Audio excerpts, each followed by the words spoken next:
All right, welcome everyone to Phoenixville Public Library, those of you in our community room and those of you on Zoom, to our author event tonight, which should be an engaging and fun next hour for you. We have with us longtime Phoenixville resident Jan Swarr, who has been active in many pursuits and for many causes here in Phoenixville, and her co-author Holly Beebee, who has helped Jan bring her life story to life in book form. The book is called Had Enough, Good, Let's Dance, The Amazing Life and Legacy of Jan. Jan and Holly, take it away. Hello. Hi, my name is Jan Swarr. I know each and every one of you personally, and I don't know how I can thank you enough for coming out on what is arguably the coldest night of the year. I know I'm from Minnesota. I know I like it when it's 10 below, but the fact that you guys would get in your cars and drive over here, try to find a parking place. We had one that couldn't, she's not coming because of parking. She's going to go online. Those of you who came, I want to thank you so much. I hope you get something out of it. I mean it with all my heart. I hope if it saves one life, it's worth it. That's all I really care about. I am proud of this. Most of all, I'm grateful to Holly. We're going to go into how we did this, and I'd like to let you know how grateful I am and with all my heart.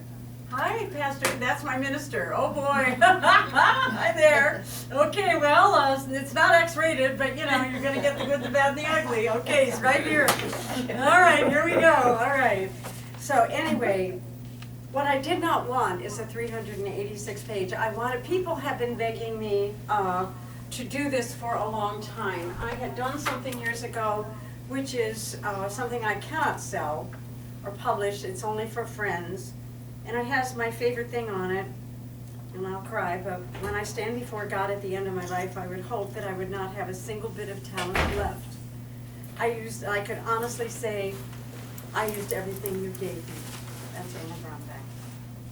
And I've been absolutely terrified every moment of my life, and I've never let it keep me from doing a single thing I wanted to do. That's Georgia O'Keeffe. And through this, other things that got me through the night. You're welcome to this. That's my gift to you tonight. Yes, I have another gift for you. Most of all, you have my gratitude. And I love the last phrase. Ring the bells that still can ring. Forget your perfect offering.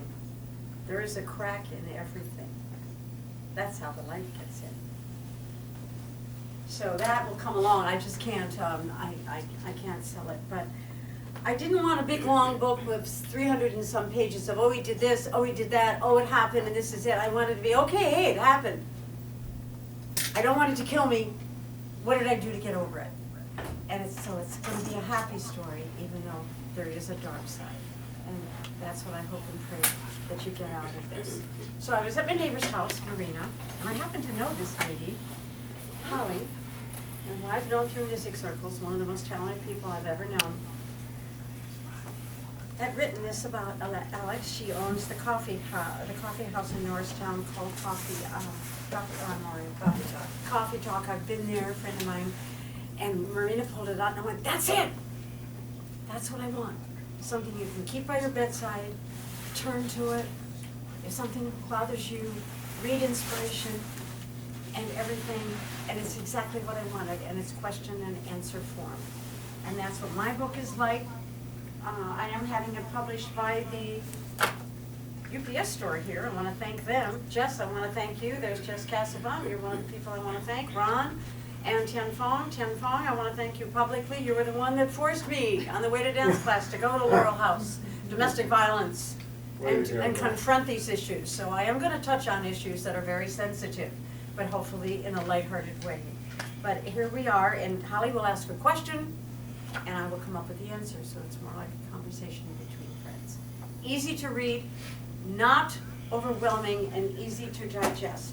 I still can't read those 386 pages of, oh, this happened, I don't want that. I had enough of it. I want you to be happy, joyous, and free when you leave here, and know that you can do it too, and tell your story. So you want to talk about how you did it, what you did there? There's an app called Otter, which I used for recording our conversations. So I would basically just turn it on, It will take whatever is said, I transfer it into a Word doc, and it automatically adds punctuation. The problem I had before was I actually, with this first book, recorded everything and then typed everything as I'm reading it. And I will say, she hired me because I like to use an economy of words. So sometimes after we had a session, I cut out a lot of stuff. I would print it out and I would cut out paragraphs. So we weren't repeating. Look at my minister grin. So we weren't repeating anything, and so there was some continuity. And yeah, so it was very helpful to have the Otter app. I mean, it's not the ultimate, but it does, at least it adds some punctuation, because I tell you, without punctuation, you really have a problem, just nothing but, you know, words. Yeah. So we did that. We met every Tuesday. week for 5 months, and it took us 5 months to do this. And we had one particular session where we were about to strangle each other, because I was cutting words out and she was putting them back in. I'm sorry. I said, can I put a period here? No! I comma! No! I don't want to start this sentence with that. Put it in anyway, I want it to sound like me. So we went through that. Anyway. But we're still But here. we survived. We got to the point where I think we really worked well together after. Yeah. We really got over that little hump. That's all right. And you know, that's part of it too. That's part of the process. And I never dreamed it would happen, but you know what? You feel really good. And what I kept saying to Holly the whole time is, this is what happens. It's, hey, come on, it's 84 years and 70 pages. Not bad, right? But I said, if anything happens to me, if I get hit by a bus or anything happens, please publish this anyway, because it's my story. I don't care anymore. I want you to know. And it feels so good when you can actually see it now. So are you ready, Chief? Yes. Well, we're gonna read to you. We'll read your bedtime story, right? Don't fall asleep. Don't fall asleep. No, that's the wrong word. Okay, here we go. Words fail me when it comes to praising Holly for the incredible support she has given me in this collaboration. Without her, this could never have been done. You've heard of Tuesdays with Maury? Well, I had Tuesdays with Holly. Every Tuesday at 11:30, I would go to her place, and like two friends, sometimes even with shared experiences, we would get to work. If your life has been perfect, you probably won't like this little book. But if your hopes and dreams got dashed, if you were repeatedly told your family was no good, and if you hit the skids, then this is for you. More than anything, I want you to know you can overcome adversity. I know because I'm still here to tell you. I've personally experienced your pain, and I hope that you too can turn your pain into gain and make your mess your message. I hope that when you're done, you'll walk into any room like you own the place. That you will never, even once, let someone put you down or abuse you, and that you will be happy, joyous, and free, because you deserve it. I must thank those whose books and magazine stories I devoured, stories of triumph and over unspeakable pain. Mercedes McCambridge, Suzanne Summers, former Miss America Marilyn Van Der Ber, Mel B, Toby Rice Drews, Tina Turner, the movies, Glass Castle, It Ends With Us, and The Last Showgirl. It makes the saying, don't be afraid to tell your story. It may be someone else's survival guide, oh so true, as theirs or mine. And believe it or not, I want to thank my abusers and their families. Thank you for showing me what I don't want to be when I grow up. Without you, I would never have known how strong I could become. I'm writing this for many reasons: to honor my parents and make amends for my behavior, to encourage you, if you read this, to get the strength to change your life, and to show you through my own experience that you never, ever cause someone to drink or take drugs. And last but not least, so my grandchildren will know their Grandma Jan was a badass. Met and fought her demons, followed her dreams, and was true to her authentic self against all pressures and persuasions. It is their priceless heritage. God has kept me alive and had my back for this. Would I change anything? Never. I'm one of the lucky ones. So tell your own story too someday, because everything, the good and the bad, is a chapter in your book and a melody in the symphony of your life. You will get to know and love the stranger who once was yourself. And your story just might be someone else's survival guide. Go get 'em, Tigress. With love and light, Jan. Jan is the youngest 84-year-old, now 85, I have ever met. She is a swirling bundle of energy who is completely devoted to making a difference in the lives of others. Tuesdays with Jan was one of the highlights of my week. When I was listening to her stories, it often felt like therapy for me as well. It is uncanny to find out how many similarities we all have regarding the struggles in our lives. I am simply honored to be a witness and to document this fascinating journey. Jan was a natural performer from a young age, and her life revolved around entertaining. Because of her talents, she was appointed Miss Minneapolis in her 20s. Her ability to engage an audience helped her make a living as a singer in nightclubs and on cruise ships. She still performs to this day, and if you request it, she will happily indulge you in a belly dance without hesitation. And she's planning on it at the end of this. Life wasn't always easy for Jan. Once she hit bottom with her abuse of alcohol and prescription sedatives, she realized she needed help and made a complete reversal in her life. She attended her first recovery meeting that evening and never looked back. She continues to go to recovery and domestic violence support meetings on a regular basis and has made it her life's purpose to help others help themselves. Although Jan is still a beauty, she has retired from the beauty industry. Her natural exuberance draws people towards her and makes her a vital participant in her community. She tells her stories with complete honesty and candor. Hearing about how she saved herself has been an inspiration for me, as I'm sure it will be for everyone. I hope anyone reading this book will be inspired to tell their story, because everyone has a story to tell. We are all connected in this crazy world. Perhaps by telling and preserving our stories, it will help us make sense of it all, with love and hope. I'm going to read the chapters. She's going to ask the questions. We're going to give a snippet. Chapter 1, Daddy's Little Girl. What do you remember about your relationship with your parents? I was born October 3rd, 1940 in Mason City, Iowa. I almost didn't make it as there were complications, and Dr. Long told Dad he was going to try to save Mom.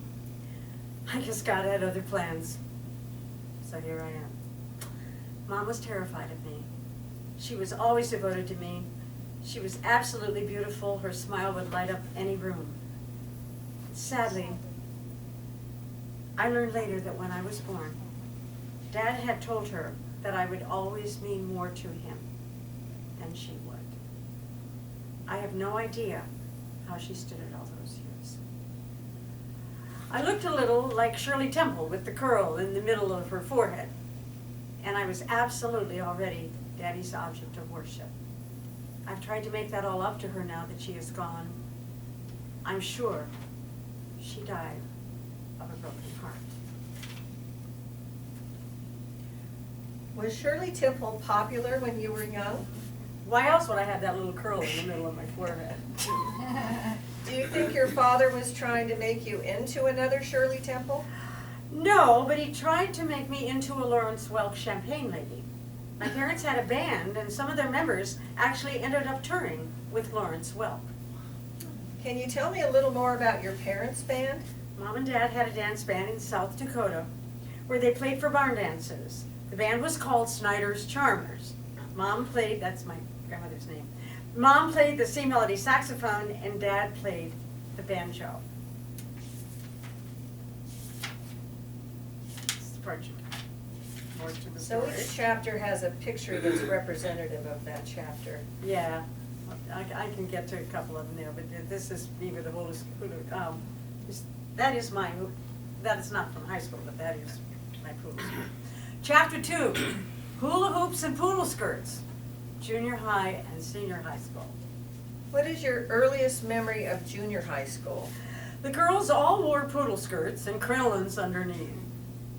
This was the time when hula hoops were really big and Elvis Presley made his debut on the music scene. Sadly, my parents would not let me go to see Elvis, who was known as Elvis the Pelvis, because he was a little obscene for those times. Bill Haley, and the Comets became popular and Rock Around the Clock came out. It was the perfect time to be in junior high and high school, kind of like Fonzie and Happy Days. When I was in 10th grade, there was something called the senior rush, and all the senior boys would rush the sophomore girls and ask them out. I got rushed by a tall, dark, and handsome upperclassman. My parents wouldn't let me go out with him because he was older.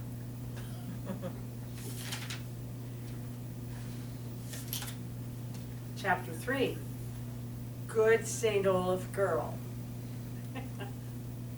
How about your college years? I never planned on going to a small college. I was mostly interested in the University of Minnesota. Of course, being a music major crossed my mind because it was the easy way out. It was a small college with only 1,300 students. Believe it or not, I didn't get into the choir until my junior year. Director Olaf Christensen thought I was too headstrong. Why did he think you were too headstrong for the choir? Well, I had the chops vocally, but my personality was too strong to be part of that well-disciplined group. In short, I was a diva for Madonna. How were the choral singers able to perform at such a high level? It was pretty amazing. The choral formation was very similar to a Rockettes dance line. The best dancer was placed at the center and it would fan out on both sides from there. The same was true for our choral singers. After extensive voice testing, the person with the purest tone was in the center, and again it fanned out on either side from there. When we were in formation in the concert halls, we all held hands under our robes, which included long, impressive sleeves. If we were sharp, or flat, we would raise our hands up and down accordingly. If we were sharp, we would go down. If we were flat, we would raise, and they were our secret signals. What was daily life like in a religious college? We attended mandatory chapel every day. When we were in chapel, our dorm rooms were checked to make sure we had made our beds properly. That practice was almost like being in the Army. What about smoking? Well, being the rebellious type that I was, I did smoke with my friends in the dorms. Ironically, I was chosen in my junior year to be a counselor for the freshmen. I lived in the dorm with them so I could catch them in the act. Having broken the rules, I could now enforce them. Any college boyfriends? Again, in those times, what really mattered was not so much the college degree, but getting a ring on your finger, which we refer to as the MRS degree. Was premarital sex common in college? Not really. But there were what we called blanket parties. Kids would go out into the woods and use saran wrap as a contraceptive. That must have been really effective. I couldn't believe that when she told me. I'm sorry. Yeah. St. Olaf was great college. Why you gotta kidding me? I mean, it's the greatest concert hall. This is a great experience. Chapter 4, like the song says, working my way through college. After St. Olaf, did you continue your college education? I began graduate studies at the New England Conservatory of Music. I told my father I wanted to continue my education, and he said, "Hey, I put you through college. You're on your own for graduate school." I was happy to look him straight in the face and say, "That's fine, Dad. I would never expect you to pay. I'll be glad to do it myself." So I went to school during the day and sang in nightclubs at night. I never finished graduate school because I started getting singing gigs on cruise ships. What was it like being in the conservatory at that time? Well, the first year I was there, I lived in the dorm. Although the conservatory was only 2 blocks from Symphony Hall, the area was very dangerous. The Boston Strangler was in his heyday, and 2 of the killings happened right there. Because I was so terrified coming home late at night from singing in nightclubs, I moved to a rooming house in Brookline, where I felt safer. Did you enjoy singing in nightclubs? Oh, I love those days. They were considered strip clubs, but I wasn't stripping. In those days, everyone went out for live entertainment in the evenings. You gotta realize there was no TV, there was no, come on, you realize how many years ago this was? The shows consisted of a comic, a singer, and a stripper. I once asked the guys in the band why nobody hit on me, and he said, "Jan, you don't give signals that you're available." And I wasn't. I was dreaming of being on Broadway.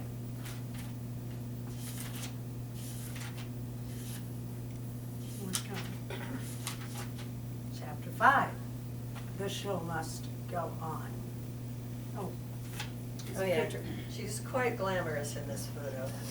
they can make you look like Marilyn Monroe with an airbrush. But anyway, yeah. The show must go on. What is your most vivid memory of when the show must go on?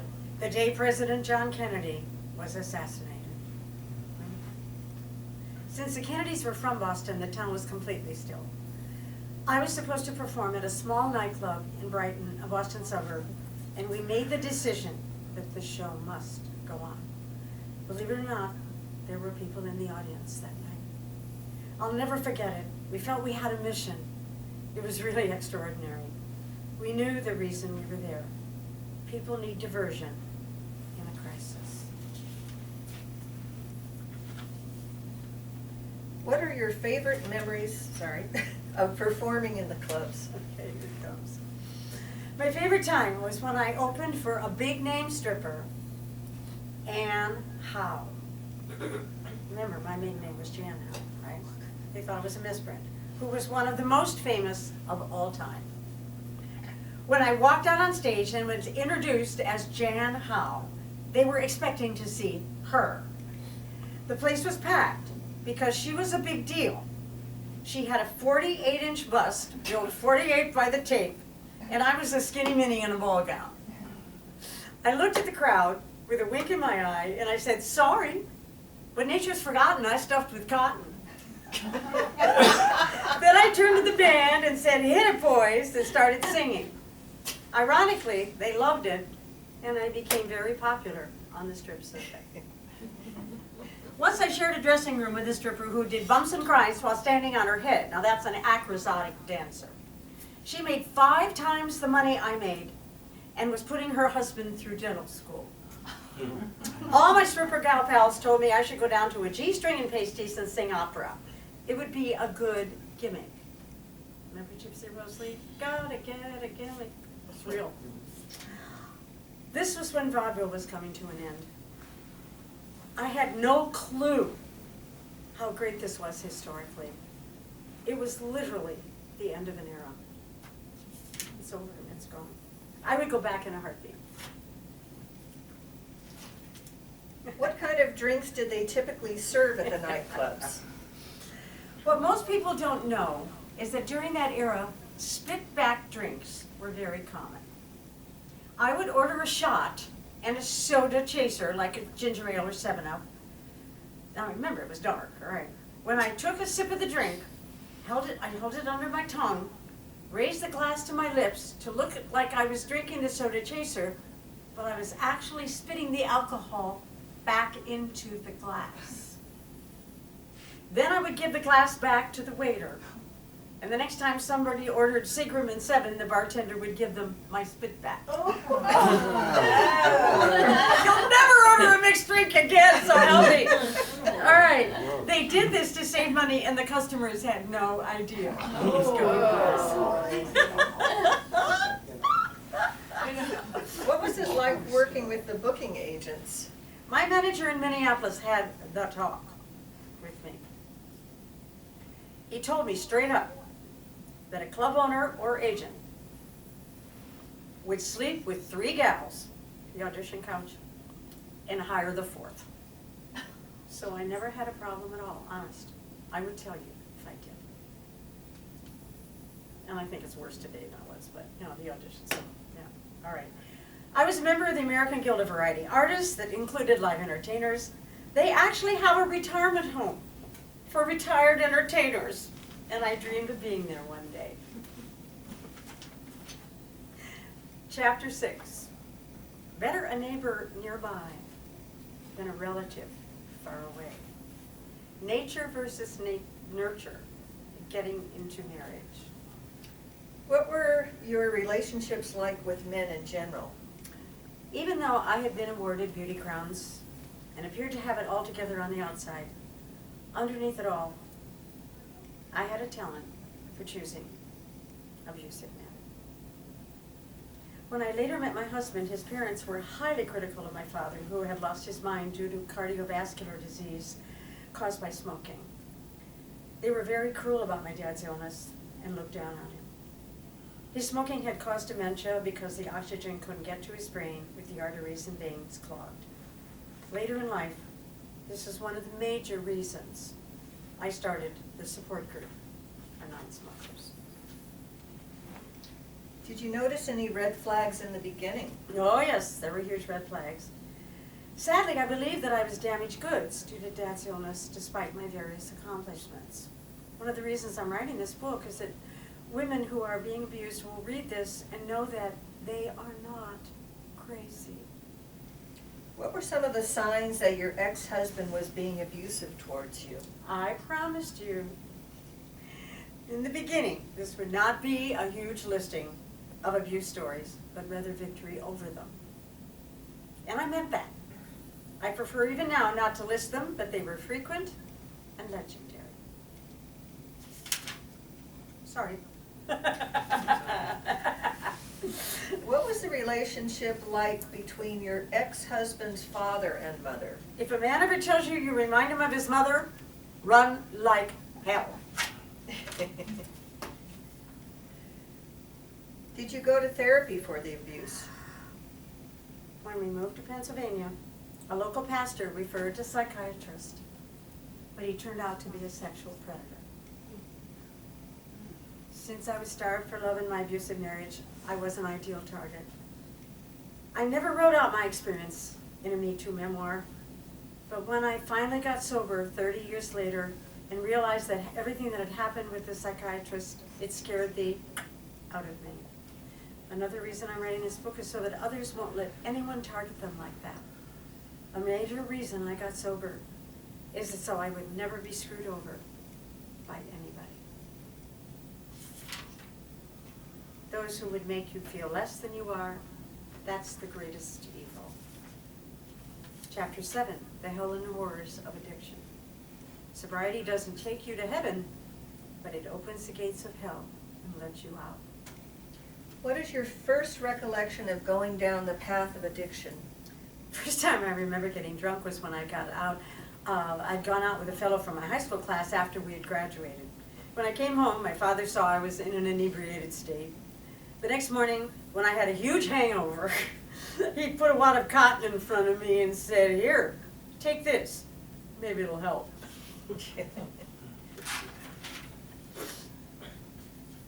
I've learned that any kind of mood-altering chemical does not make you strong. It weakens you. It destroys your ability to cope. No matter how bad it gets, if you get sober 30 years later, you're still going to have to deal with it. Now, go ahead and cut that. How did the addiction affect your role as a mother? One time, when I was home drinking, my son was riding down the alley on his bike and got hit. He had a head trauma, and I drank through it all, even though he could have been killed. Once the alcohol and pills get a hold on you, nothing comes ahead of that. I thank God that he wasn't born with brain damage. I am not proud of any of my behavior as a mother when I was in my addiction. Tell me more about Sorry. your smoking addiction. How did you give it up? Quitting smoking was another story. Now I understand what a heroin addict goes through. Of all the drugs, nicotine is the worst.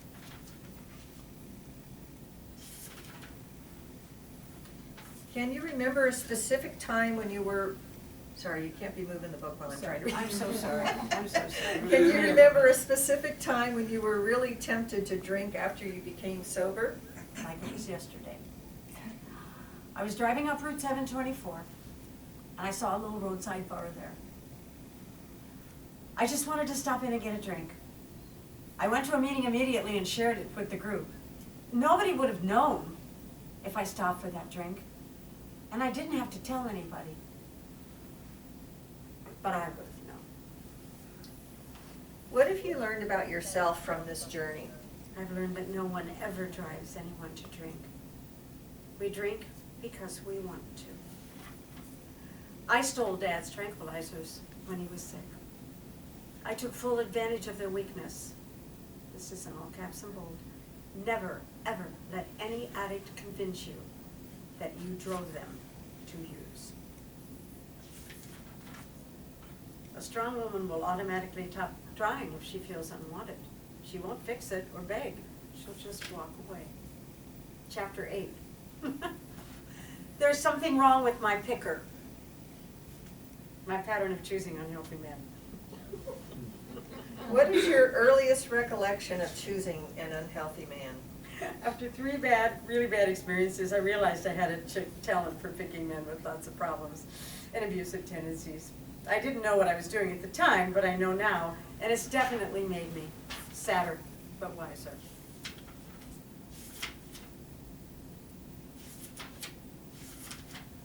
Chapter 9, Living the Good Life, the Blessings of Sobriety.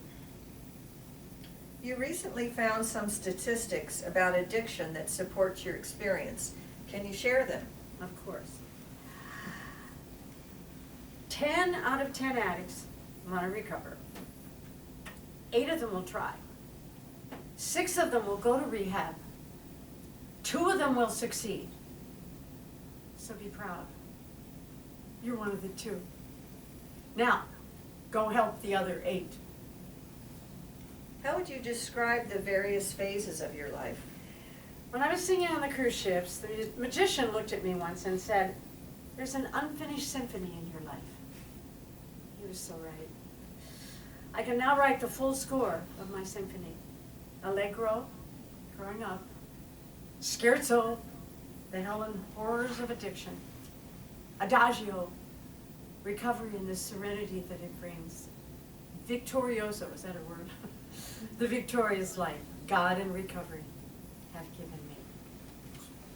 Can you give an example of how this practice has worked for you? Now, I've had many setbacks in sobriety along the way. All I ever had to cling to was the fact that I did not have a drink, a drug, or a cigarette. Nothing more than that in my faith. God saw me through. That was enough. Here's a poem that I read recently that kind of sums it up. God saw you giving when you had nothing. God saw you helping when you were in need yourself. God saw you praying when you had a broken heart. God saw you pouring while you were empty. God saw you showing up even when you had every reason to quit.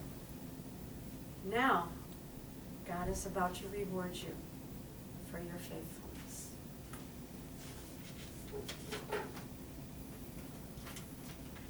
How have you forgiven your abusers and their families? I knew you would ask me that. I consider deliberate cruelty and abuse unforgivable acts in and of themselves. I do see people who do that as unhealthy, damaged individuals. I can forgive that. But if someone cannot see the damage in what they are doing, do not stay there.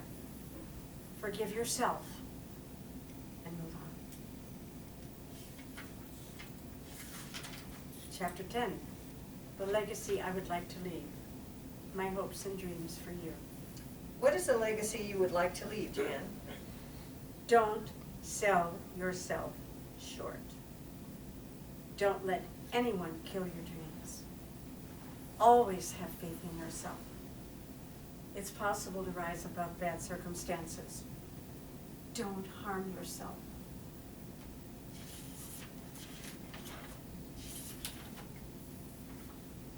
Your book title says, Let's Dance. What made you choose this title? I thought you'd never ask. I actually teach abuse survivors to belly dance, and this is what I tell them. I dance because it takes me out of the misery and puts a true smile on my face. I belly dance as it gives you control of your body, and when you have that, you get control of your emotions and your spirit. Any final words in this last chapter? My final prayer for you is that you will not ignore your authentic self or let anyone destroy that. I often ask myself how life would have turned out if I had stayed in Minnesota, married that Lutheran minister, and had the perfect life. Guess what? I would have never known what happens in the real world. And I thank God that He gave me this life instead. It's a true testimony that with God, all things are possible. It's not going to mean that your abuser will straighten out. It does not mean your kids won't be on drugs. It does not mean that health problems won't overtake you. And as you grow older, it does not mean that your children will give you the honor and attention you deserve. But like Tina Turner says in her song, you will survive. Or like Kathy Mattea sings, you will walk away a winner. And no matter what, you will make it. I know. And we have a lot of pictures here, Mom and Dad in a one-room country schoolhouse. And then we just had a few more questions at the end of the book. At what moment in your life did you feel the most loved? When the Phoenixville Community Health Foundation chose me as champion of the community. I had come here broken and bleeding, and they loved me until I could find a way to love myself. I even wrote a paraphrase of Psalm 23 as part of my direct amends to Phoenixville. Phoenixville is my community. I shall not want. I walk down her streets and alleyways and greet the wonderful people who live here. It restores my soul. Our restaurants prepare a table before me, and I shop downtown. Kawana's service anoints me. My cup runneth over. Yea, though I grow old and perhaps feeble, I will not fear. This community has loved and supported me, and I will dwell in this wonderful place forever.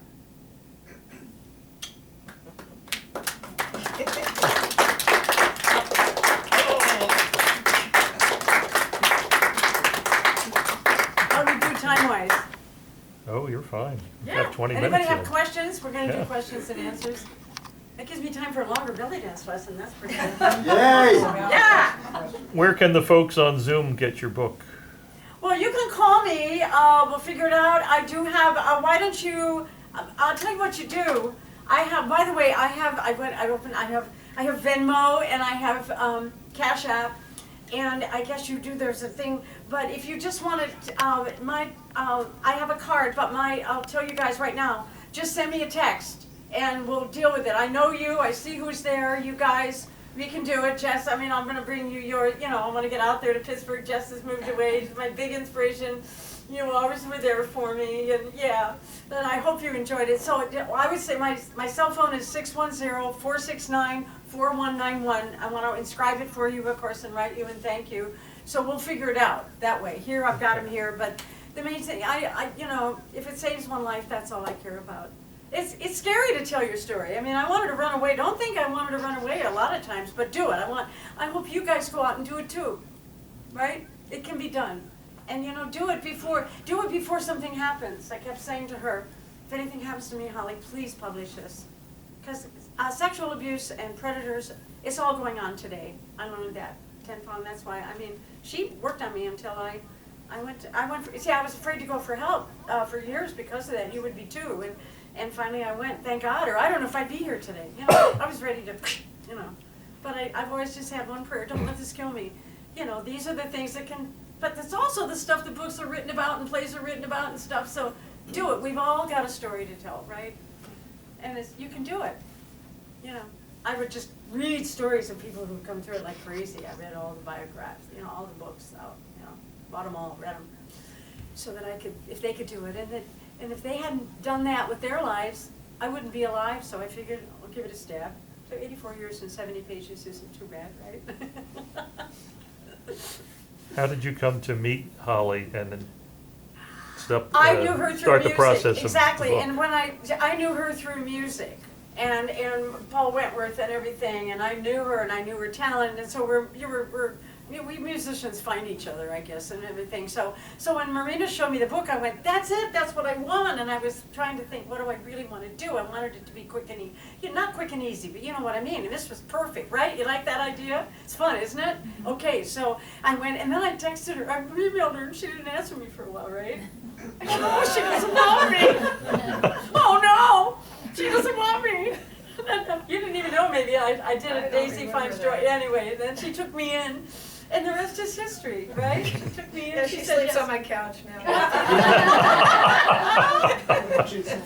But it's like what great! It was really fun. It was like two friends talking about, you know. Yeah, it's, you know, I was thinking one thing that really stood out in my mind in this book is her story about being tempted to stop at that bar. Yeah. And I just thought, you know, the true definition of integrity is what you do when no one else is looking. And I thought that must have been such a stepping stone in your recovery. Oh, it was. To decide, like, nope, I'm not stopping there. No one's going to even know if I did stop there. But to go to a meeting instead. Well, I wouldn't have had to do that either, but Yeah. I knew I had to. Yeah, that was really great. No, and so That, the saran wrap, and that's real. I swear to you, that's real. I mean, there are other stories in here about stuff like that too. I mean, there's just a lot of anecdotes and stuff like going on and stuff. It's pretty entertaining. and the spit but- back drink too. Oh, I'm sorry I didn't bring it in. But yeah, well, see, I mean, they talk about gowns sitting down. That does not mean your gown is so tight you can't sit down on it. For IRS purposes, that means you sit down with the customers.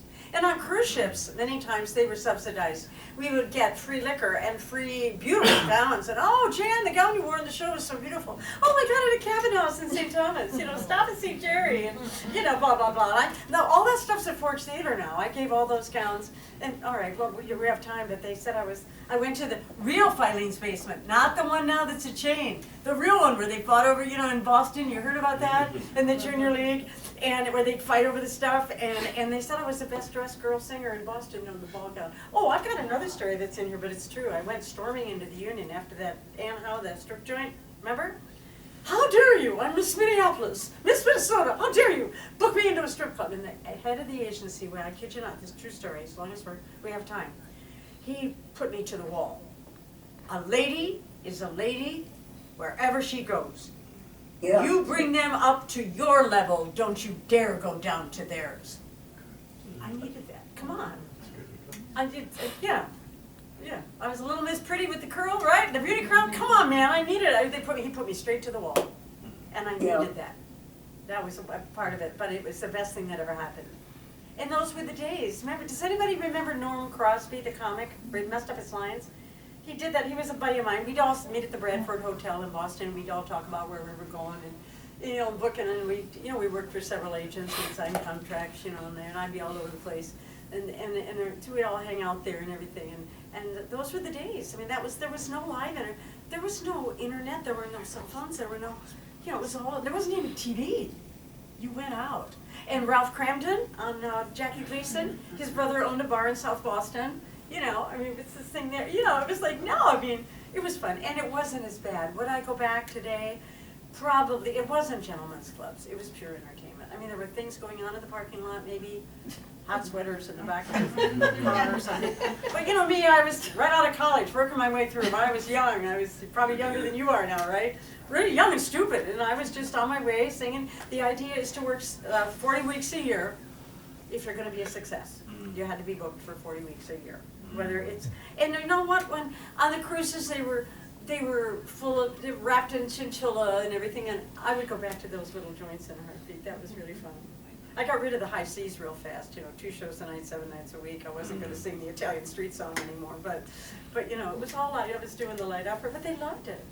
There's a story in there about her getting really, really seasick. Oh! We didn't go into that, but Oh. yeah, and then they had to take some kind of a drug so that they wouldn't vomit while they're singing. Yeah! So she's like holding onto the piano and. Oh yeah, no, seriously, I wore sneakers under my gown and then I would hold on to the piano. There's the it's a drug that nullifies the nerves so that you actually, but you can say, that's the worst thing in the world. And I laid down on the deck, on the second deck, and the waves were coming. I could have been swept overboard. I mean, once, coming out of Cartagena, Colombia, and when we were there, we had to have a military escort, and this was 1964. 2 years, I graduated 62 from college. Even then, with the drug cartels, you had to be, we went to the officer club for lunch, but we had to have a military escort. We weren't allowed to roam the streets. That was in 64.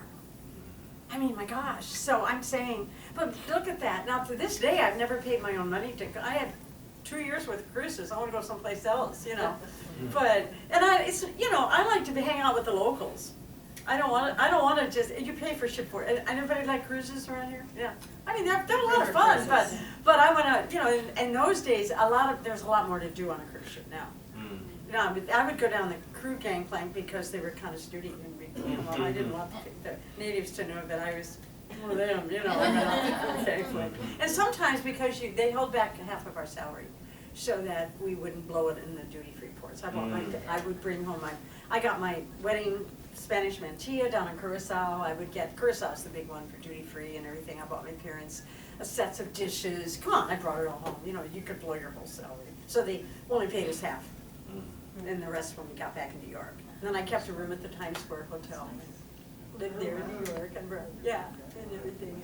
Ate in the diner across the street. I don't know how I did it. It's amazing when you look back. Good question. Yeah. So I've never worked on a cruise ship, but I happen to know that a lot of times now they bunk together. And so Yeah, did it's you? different. Did No, you I had my own room. Would you believe? Nowadays, no, but Yeah. then, wow. Yeah, I had my own room. And to tell you the truth, I would never be an entertainer again because you only did one show going down. And then they all knew who you were, and they knew you were getting free liquor and gowns and everything else, and they got mad at you. So we would hang out with each other up between the smokestacks. And a lot of my friends were on Broadway or auditioning for Broadway jobs and stuff. So it was like we were all just, it was work. You know, it's really not. But you know, really, once they knew who you were, and they fired the baritone. In other words, I made it because I was young and naive. Because you know, old girl. You got it? All right, because they fired the baritone from, flew him home from Jamaica for sitting on the bar stool and messing around. Yeah, they were very strict. You know, and so. Yeah, so that it's but these were lifetime friends, and you probably when you're booked for a whole season. You just go from ship to ship, you know. But yeah, any questions from the Zoom guys? Yeah. Did I shock you, Reverend Trevor? No. He's laughing. No, it's great to hear your story, you know. I sing in church. Now he's gonna know. All right. Any That's final okay. Go ahead. 10 We're minutes. forgiving. Yes. So your story has got so many chapters, and you've been through so much, and now you've become the Jan Swarr that we all know and love, and you're so involved in everything. And I just wonder, like, your book has a final chapter, your book has an ending. Yeah. But you're going so strong, so my question is, like, in another 5 or 10 years, Yeah. if there's another chapter that would come on, what would that chapter be titled? That's going to be more about mom and dad, and I'm already thinking about it because a lot of people I don't transition from the professional career into a lot of people say when you had all the professional, how do you do community theater? And I said, well, if it's good enough for Gail Oldfield, the Rockette, it's good enough for me. And it's like, I realized there are gaps, but you know, this went all the way from elementary school all the way through. So now I'm going to concentrate more on other things and doing more of that. And yes, I'm already starting, and especially mom and dad. But I mean, Because of in the your, cruelty that was leveled toward them, which, by the way, was, go ahead. I meant like in your life, what's the next chapter in your life then? What would this new chapter be called? Oh, wow. That picks up from where the book ends. I don't know what to call it, but when you hit this age and you think, I'm not dead yet, and it didn't kill me, I think, That'll be the title of our next book. I'm not dead Dead yet. yet. Yeah, well, there is a popular song, I'm still here, you know, Barbara. Well, I think it is time for me to give you your gift. You're gonna get on your feet, and I'm gonna have you walk out of here. Aha. Yes, Pastor Trevor, I'm teaching them how to belly dance. All right. Remember, the best ones in the world are men. They are not women. All right. Now, when you get done, everybody on your feet, when you get done, the reason I'm doing this is I'm going to teach you 3 legitimate professional moves and things I do every morning when I brush my teeth so that you can maintain your posture and yourself, right? Now, be careful. Any back problems here? Oh, be careful then, maybe. All right, you better, anybody with back problems? Well, your core supports your back. And one of the reasons I like, and another reason I do this is, my granddaughter is a ballerina. Shelf life for a ballerina is maybe 30, tap dancer maybe 40, 50. You can do this into your 90s, okay? And it's isometric. But here, this is for you. And one of these landed in Radio City Music Hall last year. I gave it when I did the Women's Power Cabaret, a gal singing group. They had white blouses and ties, so you can use this as maybe a tie for the holidays. We're going to tie it around your waist. You don't have to. Just if you have back problems, you can maybe watch and ask your doctor, because it's strengthening before you would do it. And I will teach you 3 things that are legitimate, real dance moves that will help you stay strong and supple. And 1, 2, 3, 4 more. Let's give it to, we got to give one to Mark so he can do this too. Mark is the cinematographer. I know. That's okay. I'll give it to you. I gave it to her, so here. Come on, you take one to Mark.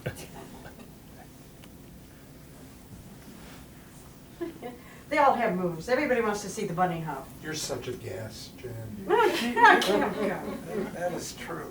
I'm grateful to be alive. We might as well pass it on, right? That's a good chapter. We got to think of the next chapters, right? Grateful to be here. All right, so here's the deal. All right, those of you who are on your feet, this is called a hip scarf.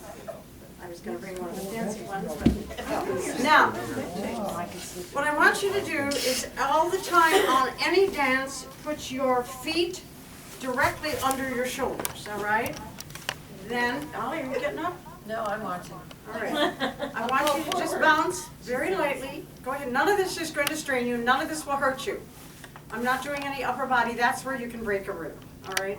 You have to be trained how to do that. You will not be on tape and on Zoom and then have somebody break a rib. All right. All right. Look like that. You feel that already. Now, stand up. Put your shoulders back. Bend your knees. A little counterintuitive. Do you see this now? Everything is like shifting a car. Up, neutral, down, neutral, up, neutral, down, neutral. Now watch me for a second and watch. I'm going to stay in neutral. Do you notice that nothing is moving up here? Do you see me sliding my hips? It's a dance of isolation. If you want to practice at home, when I do it in the car driving down. It clamps my hips down when I'm behind the wheel. You sit, the guy next to me at a stop sign gets a really good show. This is how you slide. Learn to move your upper body that way, all right? And then pretty soon you'll just stand up one day and you'll do this and your hips will not move. You are now doing the first move. It is known as the hip slide. Ten Frog, do you want to get out? Ron? Midnight at the Oasis here, you want to get up on that? No, I mean, recording. well, whatever, on your cell phone. You want my cell phone, somebody? All right. Now, I can turn it on here. all right. Now, not yet. Now, I want you to go, I'm going to turn my back on you. All right? Slide to the right. Slide. Forward. Slide. Neutral. Slide. Forward. Slide. Neutral. Slide. Forward. Slide. Neutral. Now, smooth that out. Can you do that? I'm going to turn around now so I can watch you. All right? Keep your shoulders in place. That is called the hip circle. One more. Here's the hip up. Hip up. Wait a second, honey. Just turn that down for a second. That's right. This is called the hip up. Lead with your hip. Do you feel it in there? Can you see how your core is going to benefit? You can hit me on the stomach and it's actually as hard as a washboard. All right? All right? That's how you do a hip up. This is called a figure 8. See the figure 8 I'm making with my hips? Now, you see why you bend your knees? Because you see how your range of motion is more. There's nothing sexy or glamorous about this at all. It's bodybuilding, the finest I have ever seen. All right, you ready? I'm going to choreograph you. Come on, let's dance. Let's go. Slide, slide, slide, slide. Circle, circle, circle, slide, slide, slide. Circle, circle, circle, circle.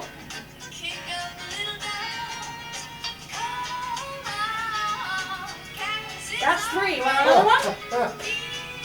Here's the bicycle hip. Bicycle hip.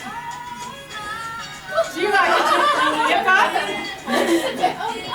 You will not. Dr. Eisner has told me I will never have to have a hip replacement. I'll never have to have one. Now, is he doing you dirty? Throw a hip up, all right? All right, now put some sass into it. Come on. Slide, hip, slide. Good girl, yeah! There she goes. Yes! It's not hard, is it? See? It's fun, right, Ted Paul? Yes. It is fun. And healthy. It's very healthy. It's very good for you. Now, some of the upper body. Up, up, up, up. Don't rush your shoulders. That's the hard part. No shoulders. Just this. Up, neutral, down, neutral, up. That's different. This is the bunny hop. Anyway, very good. Congratulations. We did it. It's 7:30. Thank you so much. Thank you, Jan and Holly. Thanks so much. Thank everybody on Zoom for showing up and you, those in the guys. room.